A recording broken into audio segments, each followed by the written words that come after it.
Good day, ma'am. Good day, everyone. I am Geraldine Capago for your reporter today. So for now, I will be going to discuss about the imagining the Indian nation, the design of Gandhi's and Dundee March and Nehru's Republic Day parade. The rhetoric of nationalism gained momentum in India in the first half of the 20th century as the anti-imperialist movement to achieve political independence from the British intensified. It continued in a different form after independence in 1947 as the task of nation building became the main preoccupation. Design was harnessed powerfully in both the colonial period and after to concretize and make visible abstract the notion of nation, making nationalism an indispensable lens for a fuller understanding was designed in modern India. Equally design becomes an indispensable lens through which to examine the ways in which nationalism is refined in a globalized Indian present. Moving on, let's talk about what is the Dundee March. The Dundee March was devised and staged by Gandhi in 1930 to mobilize Indians in an expression of resistance to the colonial order and the Republic Day parade. An annual ritual staged from 1951 onwards as a celebration of India political sovereignty. At the, at the heart of the design of both events is the imagination and animation of a viable national identity under designers. Gandhi and Nehru employed similar design devices, yet the way in which these devices were developed and deployed point to two very different conceptions of India. Two distinct sets of intended outcomes that finally result in two different modes of longevity in the globalized present. Central to Gandhi's political practice was satyagraha or firmness in truth, a mode of non-violent civil disobedience which he conceived in South Africa in 1905 to mobilize the local Indian community to protest against the injustices perpetrated by the Transvaal government. Later, on his return to India, he launched a series of satyagrahas on issues such as indigo farmers' rights, working conditions in textile mills, unjust legislations and iniquitous taxes levied by the British government, and social inclusion for India marginalized communities. The Salt of Satyagraha of 1930, of which the Dundee March was the dramatic component, centered on a protest against the tax on salt. It was Gandhi's largest mass mobilization, involving the participation of hundreds of thousands of women and men all over in India. The Dundee March was carefully and strategically designed. This chapter focuses on six principal design aspects of the event: the choice of the issue, deciding the publics it would reach out to Indians, the British and an international audience, choosing a mode to animate the issue, the march, the timing, the route, and lastly, the composition of marching group.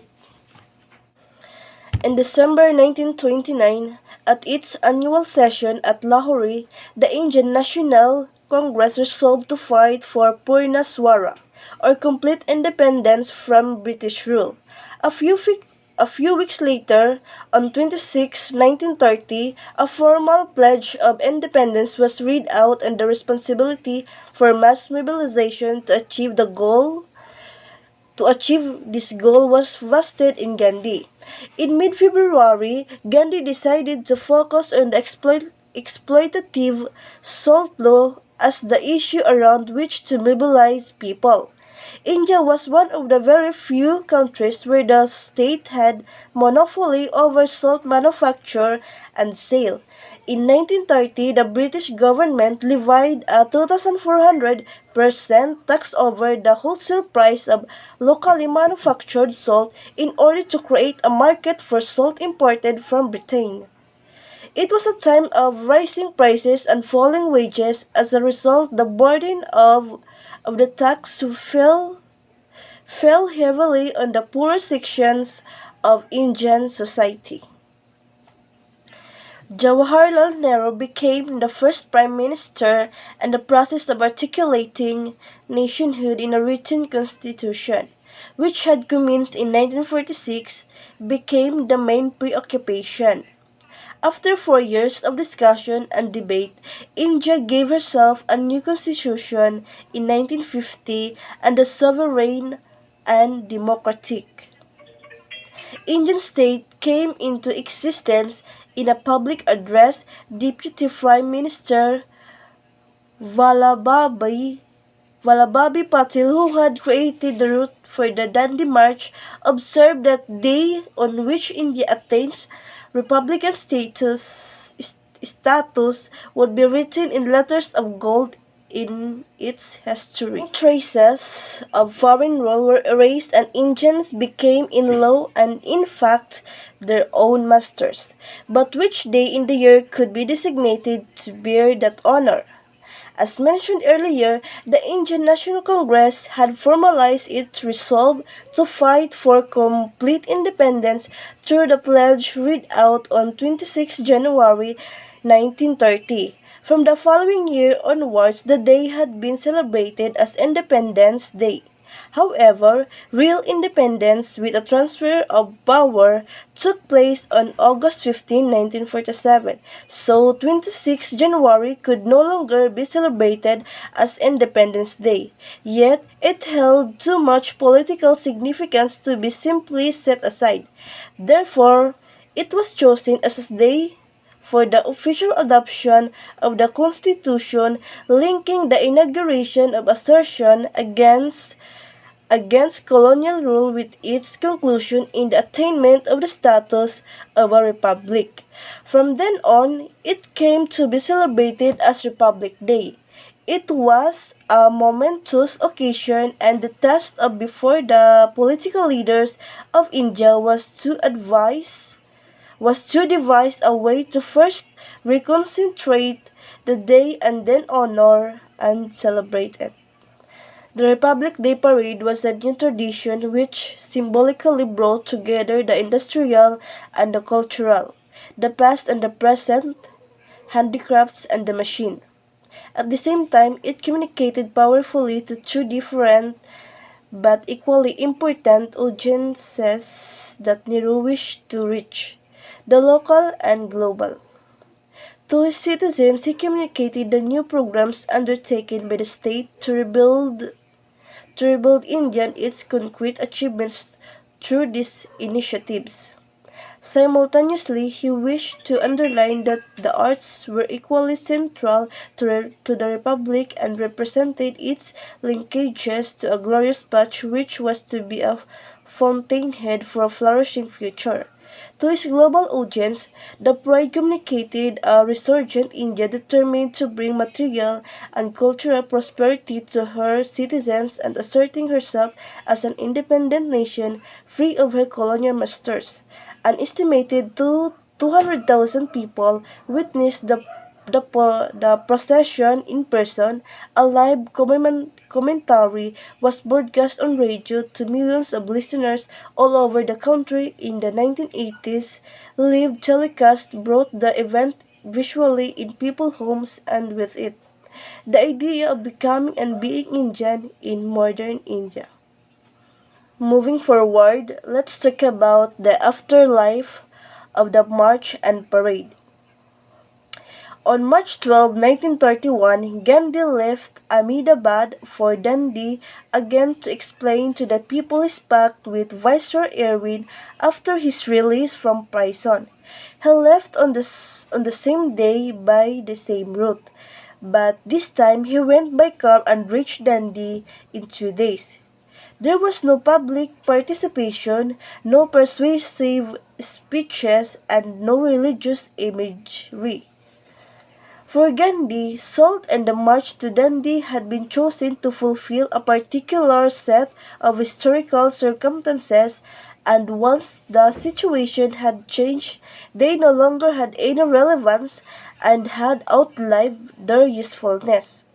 In fact, when the movement was restarted in 1932, centered again on disobeying the Salt Law. Contemporary accounts noted the lack of ethnocentricism. There have been subsequent, largely unsuccessful reenactments by Indian politicians and activists for all stripes seeking to cash in on the symbols of Gandhi's satyagraha to further their own particular agendas. But the event lived on in ways that its designer had neither intended nor anticipated. When its appeal lay in interpretative reenactments, I will I will examine two examples which speak for a meaning that artists at two different locations outside India saw that event of 1930 and which contribute to its afterlife. Fiona Foley is a contemporary artist from Australia. Her art draws from her life as an indigenous woman from community whose culture has a living memory of its colonization by the English. Her work both reflects her connections to her Aboriginal identity and challenges Australian culture to reread history to reveal moments of strength and empowerment. In April 2005, at a group show entitled Out There at the Sainsbury Centre for Visual Arts in Norwich, Foley joined seven other renowned artists to create site-specific outdoor works. Foley's contribution was Dandy March, rowing both, caddy bags, and salt. On display in an open wooded field were 241 white, salt-filled bags, one for each mile that Gandhi walked. Four bags stood separately with the words Salt, British, Caddy, and Gandhi in red. Nearby, a small red rowing boat was placed upside down as a metaphor for maritime trade routes and the coast of Dundee. Uniting these elements as a paisley motif woven directly into the grass, pointing to the Norwich shawls, which adapted the motif from shawls sent by colonial officers in India on their wives at home. The examples show that both the Dandy March, the symbol of salt in particular, and the larger context of the salt satyagraha become available to everyone as human beings with agency, responding to their time in the way Gandhi responded to his. The Dundee March was was anti-establishment intent seems to invest it, it with a motive power which spirals to outwards in its impact. If the Dundee March opens an international space for contemporary interpretation outside of itself, the Republic Day Parade, with its continuing preoccupation with the idea of projecting the Indian nation, offers space for political expression within itself. Again, we examine two examples for insights into the unfolding dynamic for the event through reconfigurations of the military and cultural segments of the parade from within and without. The idea of the cultural display as a moving pageant of India in its rich diversity were within in its own contradictions. Nero's ethnocentricism was institutionalized into government guidelines to the states for proposals in Tabliox is scrupulously emphasizing authenticity and seeking assurance that the selected dance is a genuine folk dance and the costumes and musical instruments are traditional and authentic. To add to this, Nehru also wanted to give India the garb of modernity and through industrial and scientific projects improve the quality of everyday life in India. The Nagas, Santals and Bhils, whose cultures he found so attractive, have modernized and urbanized, but stayed Tabliox in search for a camera of authenticity present them in romanized depictions as children of nature with forest backdrops often derived from colonial anthropological art. So for the conclusion of my topic is placing the Dundee March and Republic Day Parade side by side reveals that they share many structural elements. Both were varieties of marches designed in content and form, as symbolically coded for performances alluding to historical events and images in order to reach out the domestic and international publics. The diversity of India and Indians was central to the way both were imagined. The juxtaposition also reveals the fact that the two events diverge dramatically in the way these design devices were deployed. If the Dundee March was visualized as a one-off event, the Republic Day Parade was designed as one that would be repeated annually, while the Dundee March was coded with the quality of each according to his own capacity. The Republic Day the Republic Day Parade was designed so that replication was achieved by bureaucratic decade and reproduced at the state level with holographic exactitude. Flowing from this is important difference in the location of intelligence, of the access of participations, and s- spectatorship. So let's proceed about the Republic Day Parade. We turn now to Republic Day Parade to examine the orchestration of the event along the same six principal design elements focused upon for the Dundee March. The issue celebrating India's independence from the British and the adoption of the new Constitution of India and thereby the creation of the new republic, deciding the publics to reach out the national and international, choosing a mode to animate the issue, the parade, its timing, the route, and the composition of the marching group. The Dundee March was designed to mobilize the mass of Indians in a movement for complete independence from British rule. Independence was finally achieved 17 years later in August 1947. Gandhi was assassinated in early 1948 and the task of nation building was taken over by his colleagues, some of whom we have met in the preceding pages. The president raised the national flag and bands played the national anthem. He then took salute at a march past of the armed forces and a fly past of Air Force planes. A different articulated Republic Day parade took place to the following year on the first anniversary of the Republic, becoming the principal mode to animate the birth of the Indian Republic and articulate national identity and nation building. Although the event underwent modifications over the next several years, its defining elements were already in place in the first couple of years. These elements were visualized largely by Nehru, which is why this chapter regards him as the designer of the event.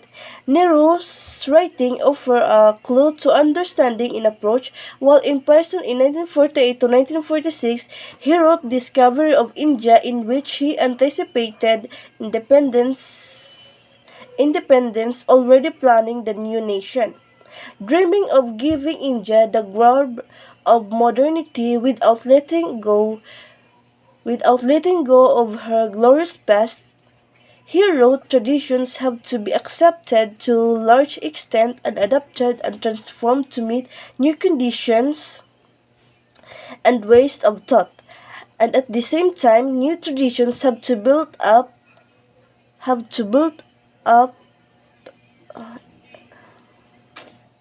Flowing from this is important differences in the location of Indians on the axis of participation and spectatorship.